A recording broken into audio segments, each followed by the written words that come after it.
کشتی ڈوب جائے تو وہ تمہارے ساتھ تیرنے لگے، یعنی علم۔ بعض نے کہا کشتی کے غرق ہونے سے مراد موت کے ذریعے بدن کا ہلاک ہونا ہے۔ جو چاہے زندگی ہمیشہ تھام لے وہ علم کو، جو چاہے زندگی ہمیشہ تھام لے وہ علم کو۔ اگرچہ ڈوب کشتیاں نہ ڈوبتا یہ علم ہے، اگرچہ ڈوب کشتیاں نہ ڈوبتا یہ علم ہے۔ بسم اللہ الرحمن الرحیم۔ الصلاۃ والسلام علیک یا رسول اللہ، الصلاۃ والسلام علیک یا نبی اللہ، الصلاۃ والسلام علیک یا حبیب اللہ، وعلی آلک و اصحابک یا نور اللہ، صلی اللہ تعالی علیہ وسلم۔ خفی کا بیان آپ کے سامنے بیان کیا جا رہا تھا کہ خفی اسے کہتے ہیں جس کی مراد کسی عارض کی وجہ سے پوشیدہ ہو، نفس صیغہ کی وجہ سے پوشیدہ، نفس صیغہ کی وجہ سے پوشیدہ ہوگی تو وہ مشکل ہو جائے گا۔ تو کسی عارض کی وجہ سے اس کی مراد پوشیدہ ہو، نفس صیغہ کی وجہ سے نہ ہو، اس کی مثال کل پیچھے بیان کی گئی سارق و سارق کے حوالے میں۔ آج جو ہے بیان کر رہا ہے اس کے اندر لفظ الزانی، اسی طرح اللہ تعالیٰ کا ارشاد ہے الزانیۃ والزانی، زانی اور زانیہ جب وہ زنا کر لیں تو ایسی صورت میں اگر وہ شادی شدہ ہیں تو ان کو حکم یہ ہے کہ ان کو رجم کیا جائے، پتھر مار کر ہلاک کر دیا جائے، اور اگر وہ غیر شادی شدہ ہیں تو ان کو 100 کوڑے مارے جائیں، اور اگر ان میں ایک شادی شدہ ہے دوسرا غیر شادی شدہ تو شادی شدہ کو رجم کیا جائے اور غیر شادی شدہ کو 100 کوڑے مارے جائیں۔ یہ آیت کریمہ زانی اور زانیہ کے بارے میں کہہ رہے ہیں الزانیۃ والزانی ظاہر فی حق الزانی، یہ زانی کے بارے میں کیا ہے، یہ ظاہر ہے، اور کہہ رہے ہیں کہ خفی فی حق اللوتی، لوتی کے حق میں کیا ہے، یہ خفی ہے۔ یہ ایک لوط علیہ السلام کی قوم کا جو عمل تھا وہ لوتی تھی، اور اس طرف سے یہ کیا ہے، یہ قوم کا عمل ہے۔ اب یہ اس کے لوتی کے بارے میں خفی ہے، کیا اس میں بھی وہی حکم جاری ہوگا جو زانی زانیہ پر حد کا حکم جاری ہوا، یا اس میں وہ حکم جاری نہیں ہوگا؟ اچھا، زنا کسے کہتے ہیں؟ زنا کسے کہتے ہیں؟ زنا کہتے ہیں عورت کی سامنے کی شرمگاہ میں وطی کے ذریعے شہوت کرنے کو، جبکہ وہ نہ اس کی حقیقتاً ملک ہو نہ شبہتاً۔ جیسے بیوی بنا لیا تو وہ حقیقتاً ملک ہو گئی، شبہتاً بدل گئی بیویاں تو شبہتاً ہو گئی وطی۔ تو کہتے ہیں کہ وہ تو نہ اس کی حقیقتاً ملک ہو، جیسے دوسرے کی عورت ہے اجنبیہ، حقیقتاً ملک ہے ہی نہیں، اور نہ شبہتاً ہو، جیسے دو بھائیوں کی بیویاں آپس میں بدل گئی رات میں تو شبہتاً وطی ہو گئی۔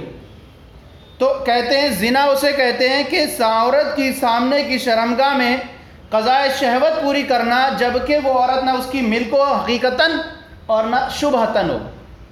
کہہ رہے ہیں یہ معنی کیا ہے، ہم دیکھتے ہیں کیا اس لوتی کے حق میں بھی پایا جاتا ہے یا نہیں پایا جاتا ہے؟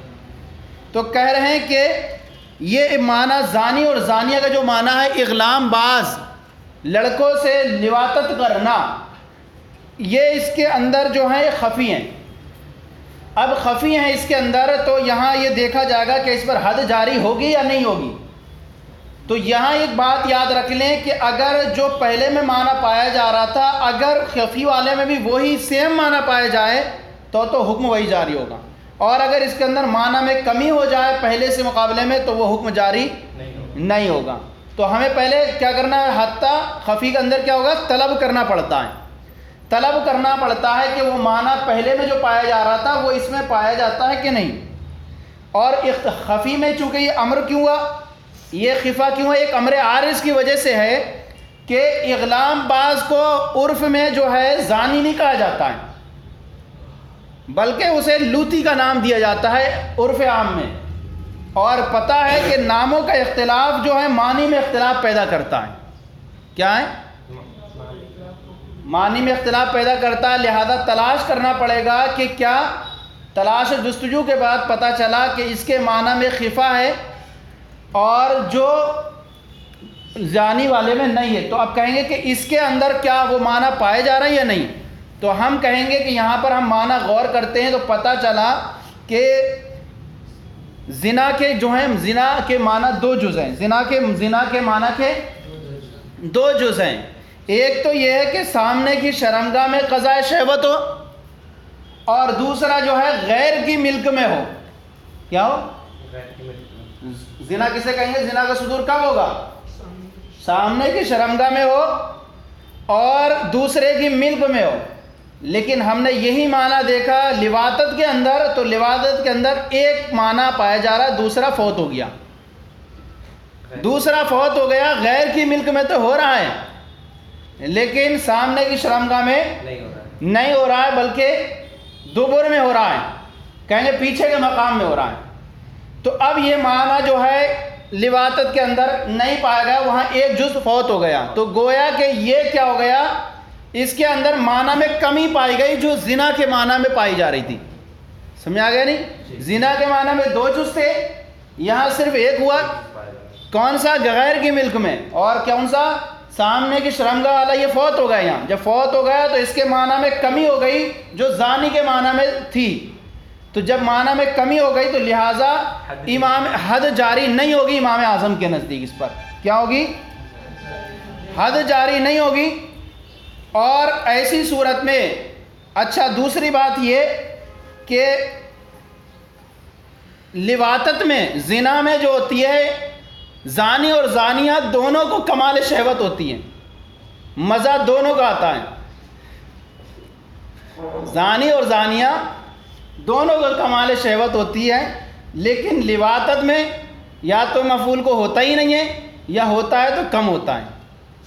لواطت میں یا تو مفعول کو ہوتا ہی نہیں یا ہوتا ہے تو کم ہوتا ہے، تو یہاں جو ہے صرف وہاں پر کیا بنتا ہے؟ فاعل کو ہی لذت حاصل ہوتی ہے۔ تو یہاں جو ہوا معنی میں لذت میں بھی کمی ہو گئی، جو زانی زانیہ میں جو تھی وہ دونوں میں تھی۔ سمجھ آ رہا ہے نہیں؟ لہذا امام اعظم فرماتے ہیں کہ اس پر جو ہوگی وہ حد جاری۔ ہاں صحابہ اکرام کا اختلاف رہا اس میں، تو اسے کیا کیا جائے؟ لوطی کو اختلاف یہ رہا کہ ایسے آدمی کو یا تو اسے جو ہے بلند مکان سے گرا دیا جائے، یا اسے آگ میں جلا دیا جائے، یا اسے بدبو جار جگہ میں قید کر دیا جائے۔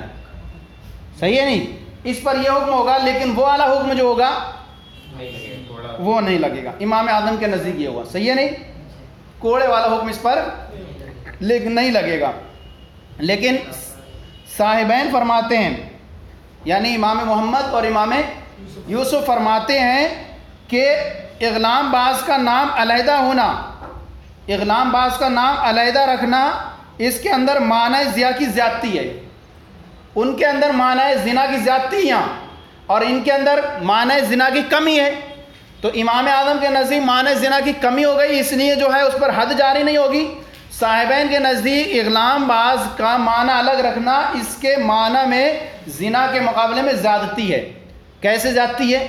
کہتے ہیں کہ دیکھیں وہاں پر دونوں اس بارے میں تو شریک ہیں کہ غیر کی ملک میں، غیر کی ملک میں دونوں کر رہے ہیں، اس بارے میں تو شریک ہیں، لیکن جو ہے مگر لوطی جو ہے تنگ مقام میں اور نجاست کے مقام میں کر رہا ہے۔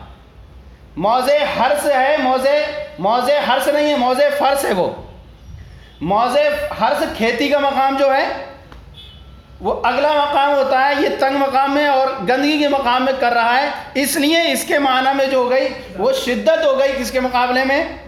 زنا کے مقابلے میں۔ لہذا زنا میں جب جو ہے حد جاری ہو رہی تھی تو اب یہاں پر بھی کیا ہوگی؟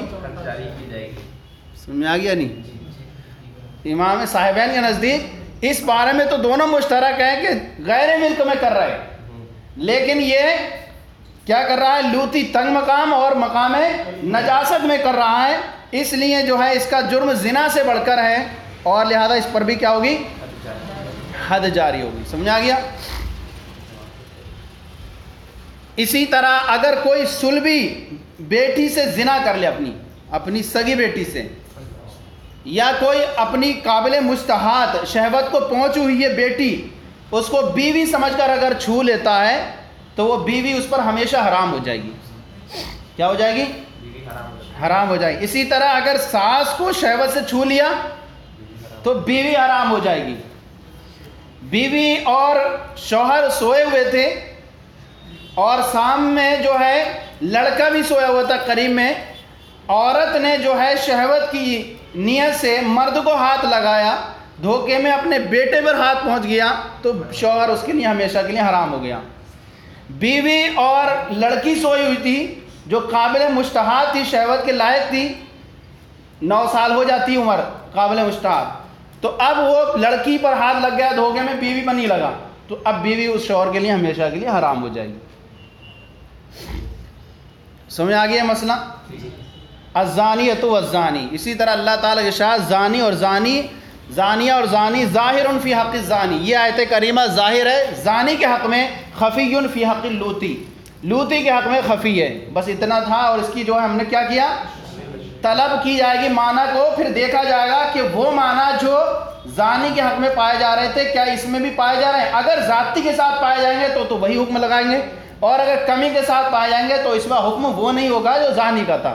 امام اعظم نے دیکھا کہ اس کے اندر ایک معنی فوت ہو رہا ہے تو اس لیے اس پر حکم وہ جاری نہیں ہوگا۔ صاحبین نے دیکھا کہ معنی اس کے اندر زیادہ ہو رہا ہے تو صاحبین کے نزدیک کون سا حکم ہوگا؟ زانے والا حکم۔ سمجھ میں آ گیا نہیں؟ اس کے بعد ہے وَلَوْ حَلَفَ، اگر قسم کھائی لا یاکل فاکہۃً کہ میوہ نہیں کھائے گا، کیا ہے؟ کانا ظاہراً فیما یتفقہ بھی، تو یہ جو ہے ظاہر ہے اس میں جس میں تفقع لذت کے طور پر کھایا جاتا ہے۔ کانا ظاہراً فیما یتفقہ بھی، یہ ظاہر ہے ان چیزوں کے بارے میں جسے تفقع، تلذذ، خوش طبعی کے طور پر، لذت کے طور پر کھایا جاتا ہے جن چیزوں کو، جیسے خربوزہ، تربوز وغیرہ۔ خفیًا فی حق العنب والرمان، اور خفی ہے انگور اور انار کے حق میں۔ کیا ہے یہ؟ انگور اور انار کے حق میں۔ اگر کسی نے قسم کھائی کہ میں میوہ نہیں کھاؤں گا تو میوہ کس چیزوں کو شامل ہوگا؟ جن کو لذت اور خوش طبعی کے طور پر کھایا جاتا ہے ان کو شامل ہوگا، اور جن کو طعام کے طور پر کھایا جاتا ہے ان کو شامل نہیں ہوگا۔ اچھا، تفقع کسے کہتے ہیں؟ غذا سے ما فوق اوپر چیز کو، غذا سے ما فوق چیز جو ہوتی ہے اس کو کیا کہتے ہیں؟ تفقع کہتے ہیں۔ جیسے ہم نے پیٹ بھر گیا، ہمارا کھانا کھا لیا، اب لذت کے طور پر ہم کیا کھا رہے ہیں؟ تربوز کھا رہے ہیں، خربوز کھا رہے ہیں، اس کو کہیں گے تفقع۔ اس کا کام جو ہوتا ہے صرف تفقع ہوتا ہے، لذت ہوتی ہے، اس سے غذائیت قوام بدن بھی ہوتا ہے۔ صحیح ہے؟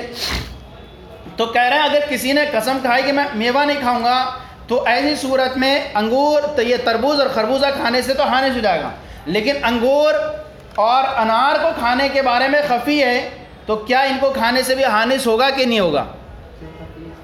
بتا رہے ہیں، کہہ رہے ہیں کہ دیکھیے ایک چیز یہ سمجھ لیں کہ ان کے کھانے سے حانث ہوگا کہ نہیں ہوگا۔ کہہ رہے ہیں کہ خفی ہونے کی وجہ یہ ہے کہ عرف عام میں انگور کو اور انار کو فاکہہ کا نام نہیں دیا جاتا ہے۔ انگور کو انہیں فاکہہ نہیں کہا جاتا۔ فاکہہ کے معنی کیا ہوتے ہیں؟ فاکہہ کے معنی اس میں کمی کے ساتھ پائے جاتے ہیں۔ کیا یاد ہے؟ کمی کے ساتھ پائے جاتے ہیں، کیونکہ انگور اور انار میں غذائیت بھی ہوتی ہے، انگور اور انار میں غذائیت بھی ہوتی ہے، اور اس سے بدن کی درستگی بھی ہوتی ہے۔ یعنی کہیں گے یہ غذا کے، اچھا غذا میں تو سب انسان برابر ہیں، غذا سب کھاتے ہیں، اور اس سے قوام بدن بھی ہوتا ہے، جبکہ تفقع اور تنعم یہ غذا سے اوپر چیز ہوتی ہے۔ کوئی پیٹ بھرا ہوا ہے، ہمارا لذت کے طور پر یہ چیز کھا لیجئے، تو وہ اس میں غذا شامل نہیں رہتی، وہ اوپر ہو گئی، غذا سے اوپر چیز ہو گئی، لذت کے طور پر ہم نے یہ چیز ٹیسٹ کر لیا، اس سے پیٹ بھرنا مقصود نہیں تھا۔ اب کہتے ہیں انگور اور انار میں غذائیت بھی ہوتی ہے اور بدن کی بدن کی درستگی بھی ہوتی ہے۔ اچھا، بدن کی غذائیت میں سب انسان برابر ہیں، تو اب کہتے ہیں کہ کیا ان کے کھانے سے بھی حانث ہوگا کہ نہیں ہوگا؟ کہہ رہے ہیں کہ ان کے معنی کے اندر خفا ہے، کمی کے معنی پائے جاتے ہیں، جو کس میں پائے جاتے تھے؟ تربوز اور خربوز میں پائے جاتے تھے۔ کیوں؟ کیونکہ انگور کھانے سے بھوک بھی مٹتی ہے اور اس سے زندگی بھی برقرار رہتی ہے. لوگ جو ہے اس سے کیا بنتے ہیں, انگور میں قوام بدن بھی ہوتا ہے اور اس کو دوا کے طور پر بھی کھایا جاتا ہے. اسی طرح انار کو دوا کے طور پر بھی استعمال کرتے ہیں. اور جو ایسا ہو اسے تفکر اور تنعم کا نام نہیں دے سکتے. تفکر اور تنعم کیا ہوتا ہے, وہ صرف لذت کے طور پر ہو, اس کے اندر کیا ہو, غذائیت نہیں ہے. اور یہ جو ہے یہ دونوں ہیں, خالص نہیں بنا کس چیز میں, یہ لذت میں, بلکہ اس کے اندر غذائیت بھی ہے اور تنعم اور تفکر بھی ہے. تو اس اعتبار سے امام اعظم کے نزدیک اس کے اندر خالص جو تفکر کے معنی تھے وہ کمی ہو گئے. تفکر کے معنی کی کمی پائی گئی کس کے اندر, انگور اور انار کے اندر. لہذا ان کے کھانے سے وہ حانث نہیں ہوگا. ہاں اگر اسی کی نیت کر لی تھی اس نے کہ انگور انار بھی نہیں کھاؤں گا, تب کھانے سے کیا ہوگا, وہ حانث ہو جائے گا. اور فاکہہ کا لفظ صرف حرم تفکر والے پھلوں پر اطلاق کے لیے محدود ہے. لیکن امام اعظم کے نزدیک انگور کھانے سے حانث نہیں ہوگا. اور صاحبین کے نزدیک کیا ہے, لفظ فاکہہ جو ہے یہ انگور اور انار کے حق میں خفی ہے. فاکہہ کا معنی انگور اور انار کے حق میں کیا ہے, اور انگور اور انار میں معنی فاکہہ کی زیادتی ہے. کیا ہے, کیونکہ ان دونوں میں عمدگی اور لذت زیادہ ہوتی ہے. عمدگی کیا ہوتی ہے, انگور میں اور انار میں عمدگی اور لذت زیادہ ہوتی ہے. لہذا حالف انگور اور انار کھانے سے بھی حانث ہو جائے گا. یعنی زانی زانیہ میں جس طرح اختلاف ہوا ایسی یہاں پر بھی اختلاف ہے. امام اعظم کے نزدیک انگور اور انار میں تفکر کے معنی کی کمی پائی جاتی ہے, کیونکہ اس کے اندر غذائیت بھی ہوتی ہے اور تفکر و تنعم بھی ہوتا ہے. اور صرف خربوز اور تربوز وہ صرف تفکر کے لیے کھائے جاتے ہیں, تو یہ خالی جو ہے تفکر کا نام نہیں ہوا اس کے اندر. تو تفکر کا نام نہیں ہوا, لذت نہیں ہوئی, اس کے اندر غذائیت بھی ہوئی اور دوا شفا کے طور پر بھی کھائے جاتے ہیں. تو اس اعتبار سے معنی کمی کے ساتھ پائے گئے انگور اور انار میں. لہذا ان کے کھانے سے حانث, ہاں اگر نیت کر لے اس کے نہیں کھاؤں گا تو اس کے کھانے سے حانث ہوگا. اور صاحبین فرماتے ہیں کہ انگور اور انار میں جو ہے عمدگی اور لذت زیادہ ہوتی ہے, لہذا اس کے اندر بھی کیا ہے وہ معنی ذاتی کے ساتھ پائے جاتے ہیں, تو اس کے کھانے سے بھی کیا ہو جائے گا. اب یہ کہہ سکتے ہیں کہ امام اعظم کے نزدیک انگور اور انار فاکہہ کے معنی کمی کے ساتھ پائے جاتے ہیں, اور صاحبین کے نزدیک انگور اور انار میں معنی کیا ہے, ذاتی کے ساتھ پائے جاتے ہیں. تو جن کے یہاں کمی کے ساتھ پائے جا رہے تھے ان کے یہاں حانث نہیں ہوگا, اور جن کے یہاں ذاتی کے ساتھ پائے جا رہے ہیں سمجھ آ گیا نہیں. دوسری بات یہ سمجھیں کہ امام اعظم کے زمانے میں ہو سکتا ہے کہ امام اعظم کے زمانے میں انگور اور انار فاکہہ کے طور پر کھائے نہ جاتے ہوں. ایسا ہے, انگور اور انار فاکہہ کے طور پر نہ کھائے جاتے ہوں. صاحبین کے زمانے میں یہ چیزیں تفکر اور تنعم کے طور پر کھائی جاتی ہیں, جیسے کہ آج کے زمانے میں انگور اور انار جو ہے تفکر اور لذت کے طور پر کھائے جاتے ہیں, غذا کے طور پر نہیں کھائے جاتے ہیں. اس لیے اگر یہ آج کے زمانے میں کوئی کہے گا کہ میں فاکہہ نہیں کھاؤں گا, لہذا تو کس کو بھی شامل ہوگا, انگور اور انار کو بھی شامل ہوگا. تو یہ زمانے کے بدلنے سے مسائل کی تبدیلی ہوگی, سمجھا نہیں. تو لیکن جو مسئلہ تھا وہ یہاں رکھ دیا کہ آج کے زمانے میں جو ہے صاحبین والا ہو گیا کہ تفکر اور تلذذ کے طور پر بھی ان کو کھایا جاتا ہے. اور خفی کا حکم کیا ہے, اب فرماتے کہا کہ قسم کھائی کہ میوہ نہیں کھاؤں گا, تو کانا ظاہراً, تو یہ ظاہر ہے ان چیزوں میں جن میں تفکر کے طور پر کھایا جاتا ہے, اور خفی ہے انگور اور انار کے حق میں. یہ تھا. اب اس کا حکم کیا ہے, حکم الخفی. خفی کا حکم ہے وجوب الطلب, طلب کرنا ضروری ہے کہ اس کا معنی کیا ہے. پھر طلب کے بعد پھر کیا, حتی یزول عن الخفا, یہاں تک کہ اس سے کیا ہو جائے, خفا دور ہو جائے. خفا کے بعد اگر دیکھیں گے کہ وہ معنی جو ظاہر میں تھا, اگر ظاہر کے معنی کی موافقت ہو جائے اس کے اندر تو ظاہر والا حکم جاری کر دیں گے, اور ظاہر کے معنی کی موافقت نہ ہو سکے, کمی کا معنی پائے جائیں, نہیں لگے گا. تو یہ اتنا تھا اس کے اندر 2 لائنوں میں. اور اس کے اندر جو ہے طلب ہم نے کی, دیکھیں طلب کے اندر کتنی معنی کے اندر عارض کی وجہ سے پوشید کی تھی, سیغے کی وجہ سے نہیں تھا. سیغے میں ہوتا تو آسان سے ہو جاتا. آگے چل کے جو مشکل کے بارے میں بیان کریں گے کل کو, مشکل کے تعلق سے اس میں اور خفا ہوگا اس سے بڑھ کر کے, یہ نہیں. چلیے صلو علی الحبیب صلی اللہ علی محمد.